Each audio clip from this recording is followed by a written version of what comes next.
All right. Rotate your phone. Let's go ahead and make this happen. So let's get Dyan on here. Invite. Invitation sent. Can't turn your phone while recording. Okay. So we are live. Let's go ahead and see if Dyan can join us. Bam, Dyan is watching. And see if Dyan, if you can accept my invitation to join. See if that's an option. Can't ask Dyan to go live. They're currently unable to join you. Let's see why that's the case. So I'm not sure what it says, Dyan, but it says you're not able to join me for some reason.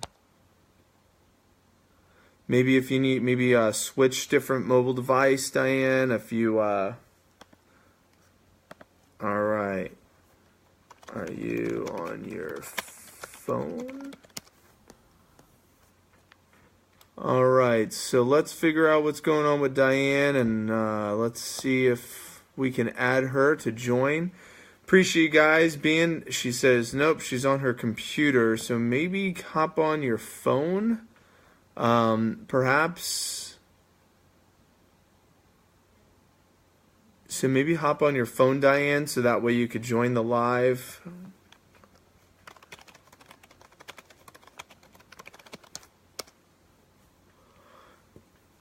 And super excited. We appreciate the patience. Right now, just so you know, we're launching this book right here called Real Stories, Real People. And it's called Stories of Strong, Independent Single Moms. And the individual that we have today, her name is Dyan Zuber. She is chapter 3. Her story is called Single Motherhood. And it's on page 20. And as we're getting ready for Dyan to join, just so you know a little bit about Dyan, she works right now for an online career assessment company. She writes, she homeschools her daughter, and she travels a ton. So she is a world traveler. And what's kind of cool, when I got a chance to meet Dyan, she was telling me about all these different experiences. She does almost like house sitting for people around the world and her different groups that she's a part of. And waiting right now, Dyan. Let's see if it could get you on here. It says inviting. It says should be asking you to accept the invitation, Dyan. It says connecting. And then boom. Nice. All right. Can you hear me and see me, Dyan?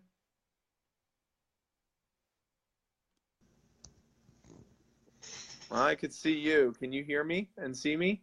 Yes, I can. Can you hear me? Yep, now I can. It's a little. It looks like it's a little faded. Maybe like the connection is a little light. Okay. But I definitely see you. And I'm not sure. Maybe the internet's slow or. So I've stopped being able to hear you.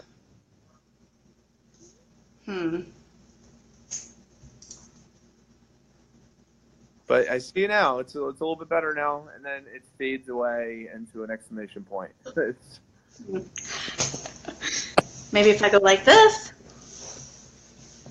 Is that better? Yeah, it's kind of faded in and out. We'll go with it. We'll go with it for right now. We'll see if that works. And if anybody is joining us, let me post in the comments so maybe a couple people can see. Feel free to comment and pose.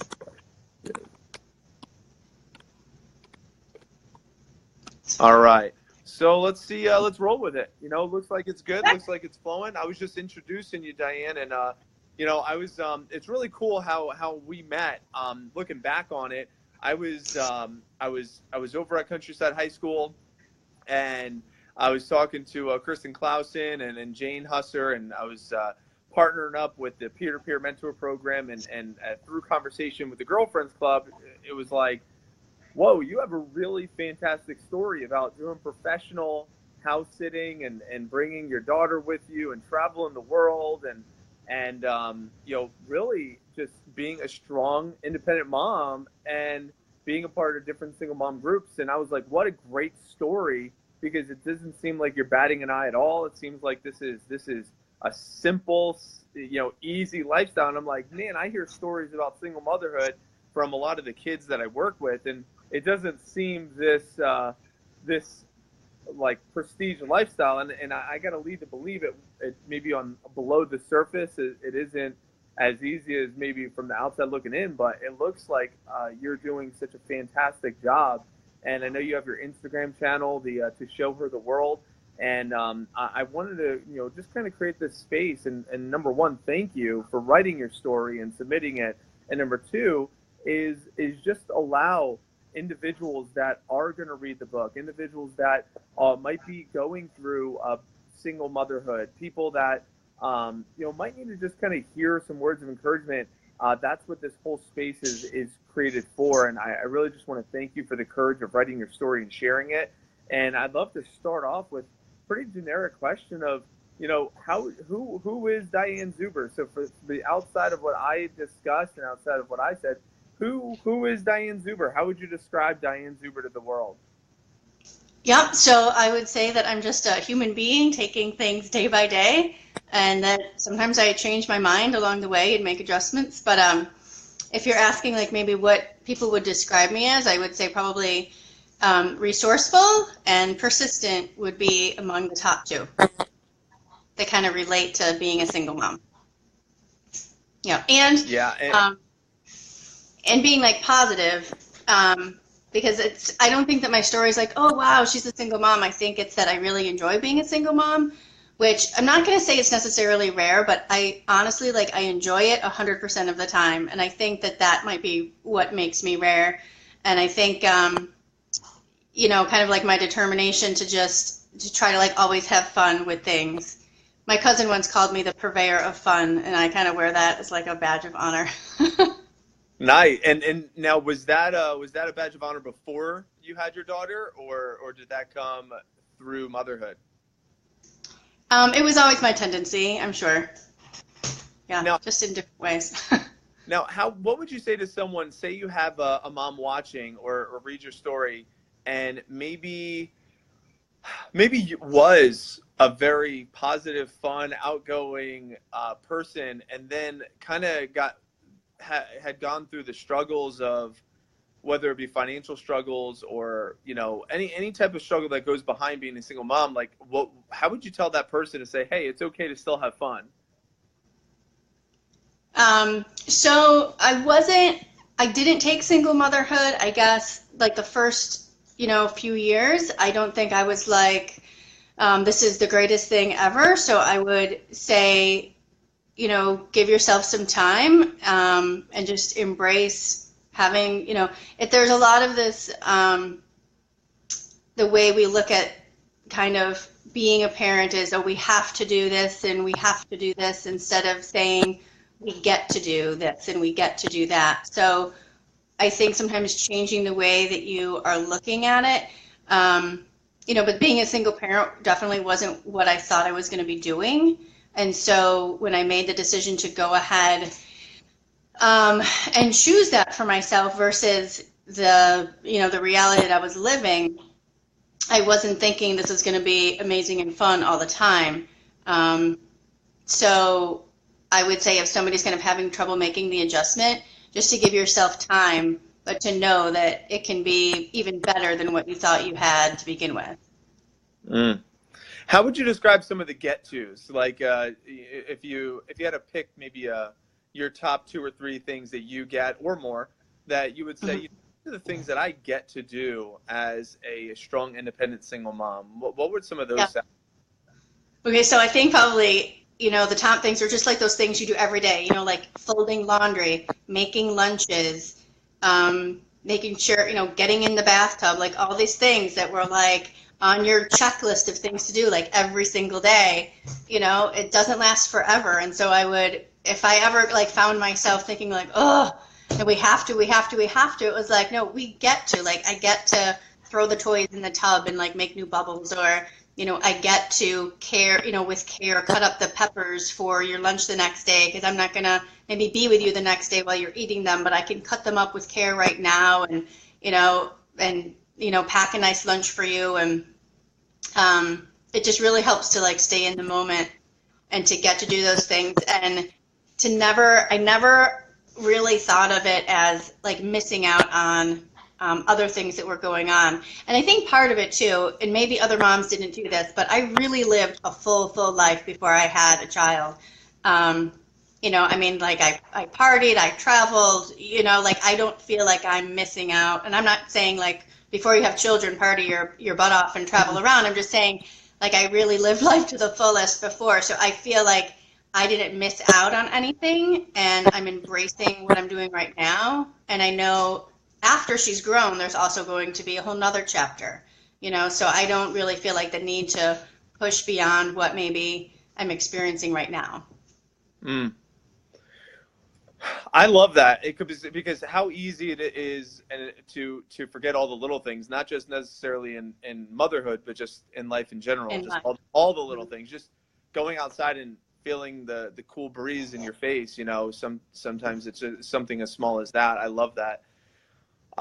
Coming back to the very beginning stages, when I know I'm kind of going back to in your story when you originally got pregnant, and you said it wasn't always, you weren't alone, a strong independent mom forever, but it was majority of the time. How did you, if you had to go back to the decision making, to the very beginning stages of, okay, I'm pregnant, I'm about to have a kid, I have my daughter's father's here, but he's not going to be here forever. Like, if you had to walk through like that part of the story in your version, that might be able to shed light on somebody that's listening that says, wow, okay, I see the end result. I see the end game. Wow, happiness, this joy, this independent lifestyle. That's great. But in the beginning stages, how'd you get through like any type of trauma, any type of like, oh, wow, this is not going to be easy. Like, how'd you get through that in the beginning stages, if you don't mind shedding some light on that?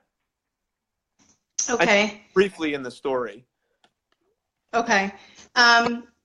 So I was with my child's dad for the first couple of years, and I just had these ideas about what I wanted my life to be like, and for her, and that wasn't materializing to any degree. So I didn't have any specifics in my head.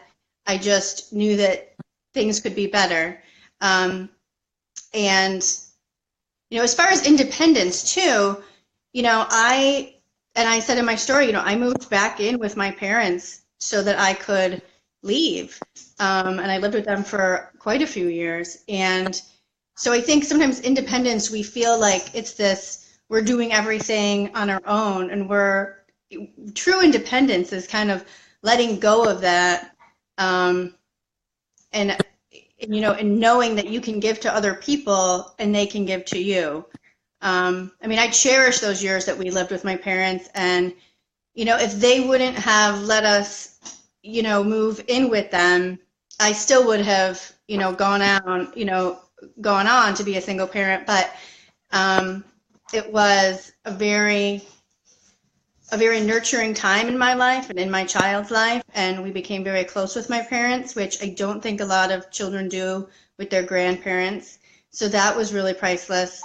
And I was able to be a lot closer with my child too, because I wasn't in a position where I'd have to work 3 jobs and go to school and never see her.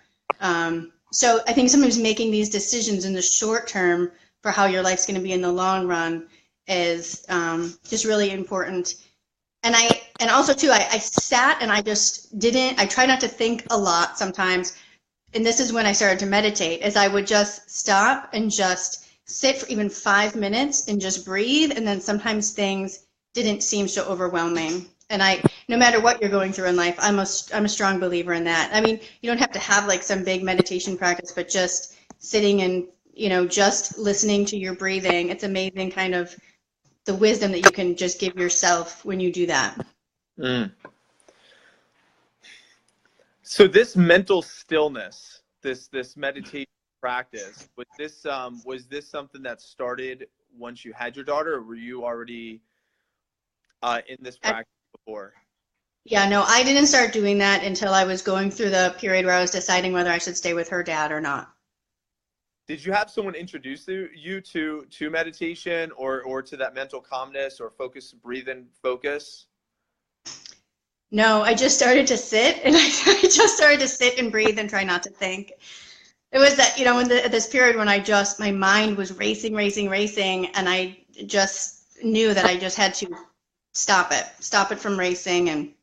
But I became, I would say, a really committed meditator when my daughter was about 4, and it had been a couple years already since I had left her dad, and I was really starting to have a good time.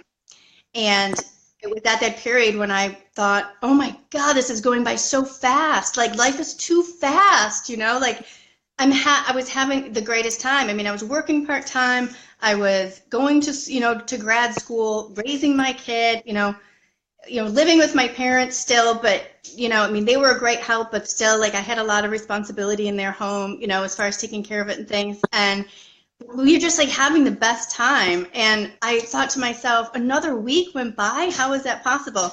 And I read somewhere that if you meditate every day, it literally slows time down. And I thought, oh my God, I really need to stay committed to this and do it every day.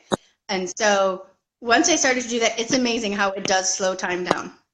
And when I go through periods where I stop meditating, time just flies, like good, bad, or otherwise, But even, if you have like low points, like to slow it down so you just have time to like take action and, sit with whatever is going on, I think it's invaluable to me. That's so rich. I mean, it's so rich because it's so pertinent to every person.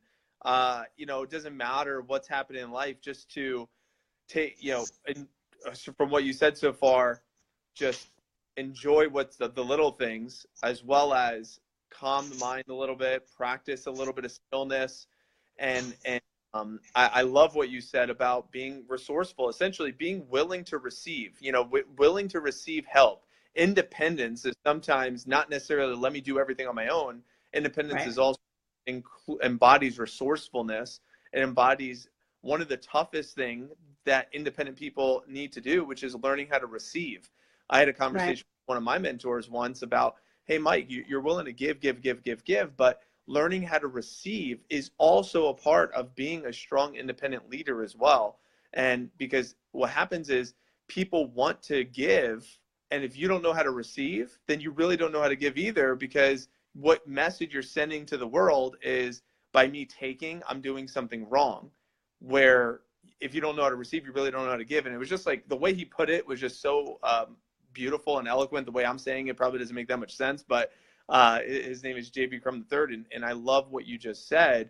Is, hey, I was resourceful. My parents were there to help, and it allowed me to spend more quality time with my daughter because I had this resource. Instead of working 3 jobs and struggling, it was still tough, but I was willing to receive some help from people who loved me and cared about me and my daughter. And I think that's a great, a great piece of, I don't want to say piece of advice, but just lack of a better term, a great wisdom from someone who went through it.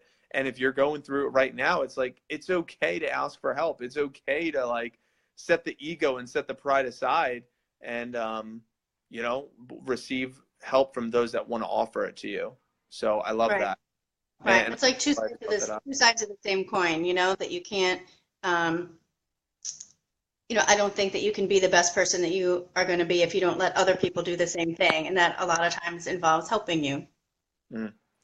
Now, did anything show up in this journey, like as you're going through everything, you decide to leave your daughter's father, you decide to move back home with the parents, you're working, you're spending quality time, you're breathing, you're meditating.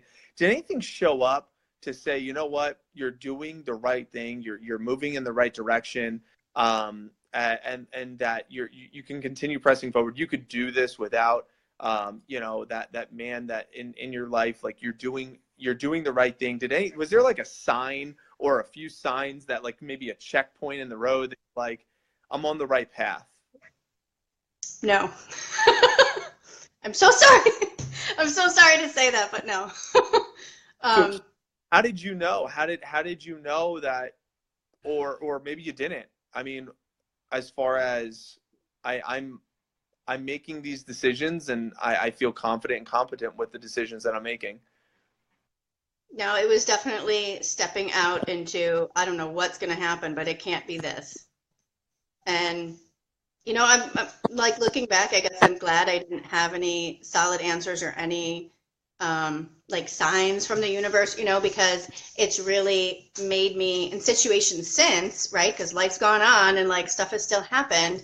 And I've had to make a whole bunch of different, choices and decisions, but I can do that without having any signs or any certainty and know that either way, things are still going to work out fine and I can handle whatever it is, because I didn't know that it was going to be okay. I just knew that it wasn't currently okay and I had to change it. Mm.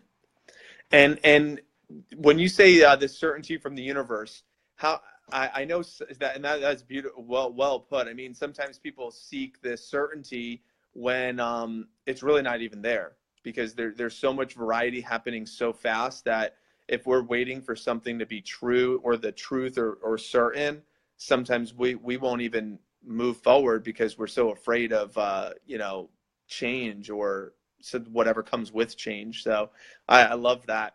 One of the things that just to kind of transition, you mentioned in your story about this secret society of independent moms that you found, and you can call that a circle of influence. You could call it a mastermind group. You could call it a secret society, whatever you will. Can you talk a little bit about how that group kind of came into play, as you say in your story, and helped you in this journey? Right. I mean, I guess the specific one that I have in mind is the one that has kind of supported me since I moved to Florida a few years ago, 6 years ago. And, we all had our children in the same school and we all needed help on different days. And some of us needed help in the morning and some in the afternoon, and all kind of like conflicting schedules. And, whether the children were friends in the beginning, or not was kind of beside the point. Like we needed to make sure we could, all work and pay our bills and the kids get taken care of and fed and to school and whatever. And so just kind of by the nature of getting our needs met, we all kind of, fell into each other. And now, I mean, I look at their children. I mean, I love their children. I am going to know these women for the rest of my life. But it happens every time, I either, we've lived a couple different places. So like every time I move to a new place, the single mothers, they find each other and they know that they need that kind of support network, right? And so they're more willing to give it, I think, than the traditional families that are out there. Not that, married people don't babysit their neighbors' kids or whatever, but the single moms are more apt to be like, hey, if you have to go to work early on such and such a day, go ahead and drop her off. And, or on a Saturday, oh, I saw that you are taking that yoga class, go ahead, we'll take, your kiddo to the park with us while you're there. It's just this, automatic understanding that we need to rely on each other without that like tit for tat, or we did it last Saturday, so you do it next Saturday. It's just this communal understanding that's really beautiful. And that kind of goes under the same banner of being willing to receive and being Right. willing to ask and being resourceful. Now, were you introduced to this society of single moms? Did you just find it randomly, or how did that come about? So that way, if you have somebody who is listening right now and says, "Where do I find one of these groups that I can trust or feel comfortable?" Or how does that unfold in the very beginning stages? Right. I mean, so logistically, if somebody's looking for such a community, I mean, the first thing that they would want to do is, go to the places that they already are connected to. So, like your child's school.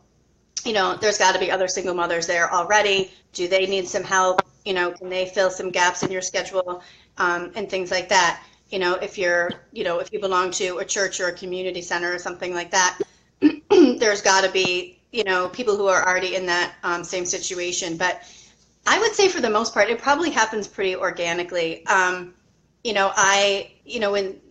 I had first moved to Florida, I joined the homeschool cooperative in St. Pete. And I didn't join it because I couldn't, because I wasn't homeschooling at the time, but I just sent a message to the administrator and I said, can I join your group, because I know that you're my people and I need to know people. And she was like, yep, absolutely. And within a week we got invited to a birthday party, and I'm still really good friends with that woman to this day, and I know I can rely on her, and she'll know she can rely on me. So just not be afraid to just ask. Just to ask people for friends. And I'm from Buffalo, and that's where we had lived with my parents for a number of years. And when I first had moved back there with my daughter, I was having a little bit of trouble kind of making the connections. And I joined a little HA group, a breastfeeding support group. And I knew that I had a connection with a few of the women. So I was, trying to get together with them. Back in those days, we called it play dates when they were little. And, for whatever reason, I think a lot of the people, they already had their connections. They, not many of them were single yet. And there was one single mother in particular that I just flat out told her, I need some friends. I was like, and I think we would really get along. Like, what do you say? And to this day, she's like, I'm so happy that you said, let's be friends, because we are great friends. And my picture seems to be stuck. Yeah, it's not a flattering photo, but it looks great. It's fun for me. That's funny. Yeah, I love it. Oh, that's awesome. Yeah, I'm not sure what happened there, but it is definitely stuck. That is beautiful. That's awesome. That is awesome. I'll tell you, I love what you just said, which is sometimes you just need to ask. And you said, I knew what I wanted, and I was willing to ask, for what I wanted. I wanted friends. I wanted, a group of people that I can count on. I wanted to have a supportive network. And I went through, I guess you could go through the kids' school, you go through a church, whatever organizations, and you could always find what you're looking for as long as you're willing to ask the right questions. And the questions you were asking were self-serving and serving to your daughter, and to be willing to satisfy your needs while helping other people satisfy theirs. So I love that. I absolutely love that. And I really love your photo right now too. So I love It's so funny. that's awesome. So I just, I really appreciate you being vulnerable, Dyan, and sharing your story about, traveling and being able to, I love when you and I met, you told, you mentioned about this, what is it called? A home, it's like a home sharing. What is it called? Home swap. Home swap. So Yep. home swap.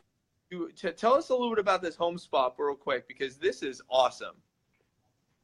Okay, so there's a couple different websites you can go through, but I, of course, just went out there and made my own connections to do it. But if you want to go visit someplace, then you offer up your home, and that family or individual comes and lives in your house, and you go and live in theirs. And sometimes it could even include a vehicle or park passes or whatever is happening in that area. So there's a couple traditional ones.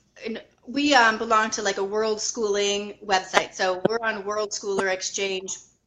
But the one that we recently did, it was just because I noticed that this one woman and I were always kind of commenting on the same things in different Facebook, like homeschool groups and world schooling groups. And so, I reached out to her and said, hey, we should think about, swapping our houses sometime. And, we just then started to talk, message each other on our own. And sure enough, this past summer, we swapped houses for a month.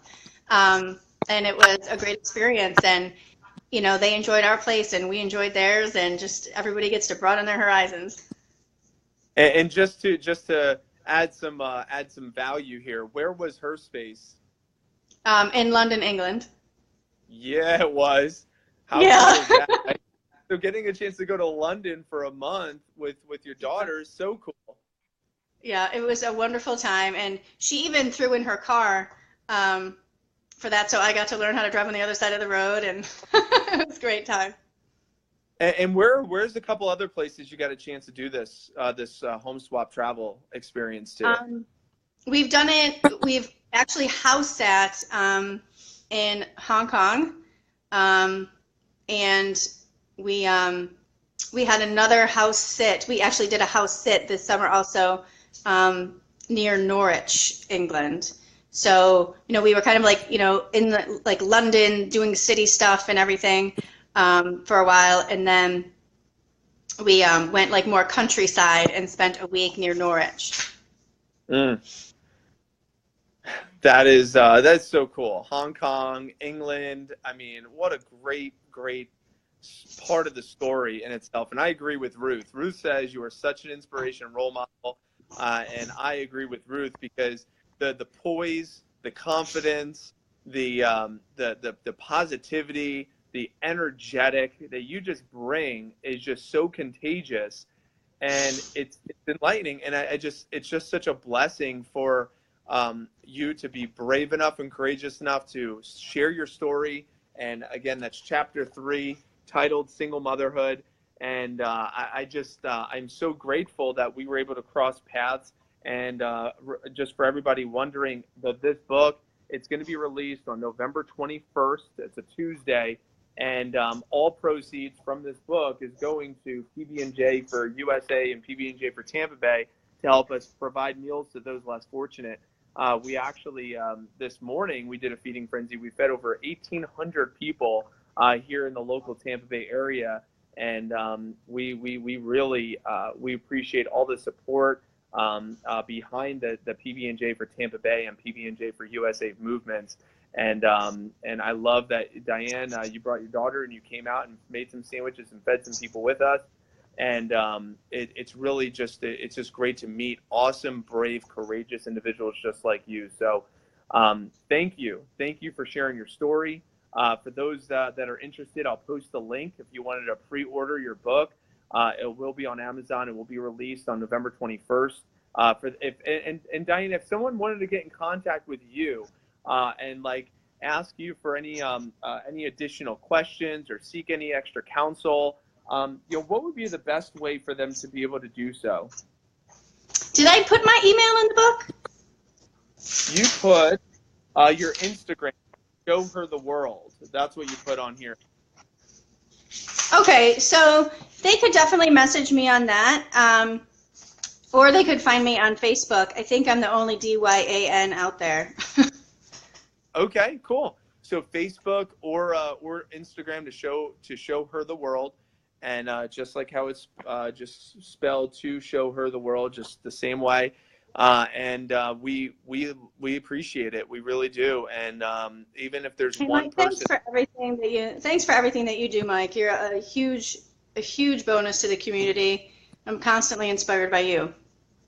Well, I think it goes both ways, and that's what makes it a great partnership. And whatever I could do to continue to support, any of your causes, anything that you're involved in, please let me know. And we thank you so much for your time. We're trying to keep these to right around that 30-minute window. Like I said, I agree with Ruth. You're an inspiration. You're a role model to many people out there, including your daughter. So You are keep too, doing. Ruth. We appreciate that. We really do. So have a fantastic rest of your Sunday. And for All right, everybody you else, too. thanks for tuning in. So thanks, Dyan. And I'll wrap up. I'll wrap up with this. Just remember November 21st. It's a Tuesday. Yeah, I'll post the link. You could pre-order yours. You could go to if you want to check out our next author. We'll be interviewing and meeting with the next author is going to be. Let's see here. It's going to be November 6th. November 6th with Yerlin. And November 6th, it's a Monday night. Monday night at looks like at 6 p.m. And Yerlin is actually in Costa Rica, so I'm excited for this conversation for sure. But that is going to be let's see here, page 30. So this is chapter 5. Her chapter is called Attitude of Gratitude, and that's going to be November 6th at 6 p.m. I'll create an event for that, so you could chime in and have that conversation with us and join the conversation. So thank you again, Dyan, and thank you everybody that's chiming in Thanks, and supporting. Have a fantastic rest of your night. All right, great. See you next month. Bye. Bye.